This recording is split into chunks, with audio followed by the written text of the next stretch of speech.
সামনে রেখে কর্মকারদের দম ফেলার ফুরসত নেই। কোরবানি ঈদ যতই ঘনিয়ে আসছে ততই বেড়েছে কর্মকারদের লোহার কারিগর ব্যস্ততা। ছুরি, চাপাতি, দা, বটি, কুড়াল সহ কোরবানির কাজে ব্যবহৃত সব ধরনের ধাতব সরঞ্জাম তৈরিতে এখন চলছে টানা কাজ। দিনরাত এক করে কাজ করছেন তারা, আর এতে মুখর হয়ে উঠেছে শহর ও গ্রামীণ অঞ্চলের কর্মকার পট্টি। স্থানীয় বাজারের কর্মকার রতন বলেন, ঈদের আগে এমন চাপ আর কোনো সময় থাকে না। সকাল থেকে রাত অবধি কাজ করেও কাজ শেষ করা যায় না। শান দেওয়া ও নতুন যন্ত্র বানানো দুটোই করতে হচ্ছে একসাথে। কোরবানির জন্য নতুন যন্ত্রপাতি তৈরির পাশাপাশি পুরনো যন্ত্র শান দেওয়ার কাজও চলছে সমান তালে।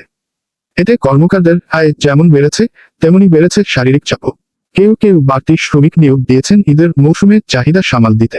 স্থানীয় এক কর্মকার সবুজ জানান, এই কয়েকটা দিনের যত আয় হয় তা দিয়ে পরিবারের অনেকটা মাস চলতে পারে। তবে কাজের চাপ আর গরমে কষ্টও অনেক।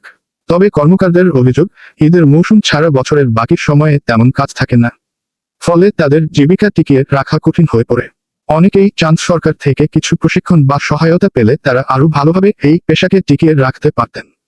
সাধারণ ক্রেতারা জানান, দেশীয় কর্মকারদের তৈরি ছুরি চাপাতির ধার ও স্থায়িত্ব বেশি, তাই চাইনিজ বা বাজারজাত পণ্যের চেয়ে স্থানীয় কারিগরের পণ্যের প্রতি মানুষের আগ্রহ এখনো বেশি। Mohammad Masum Billah Jewel, MB News 25।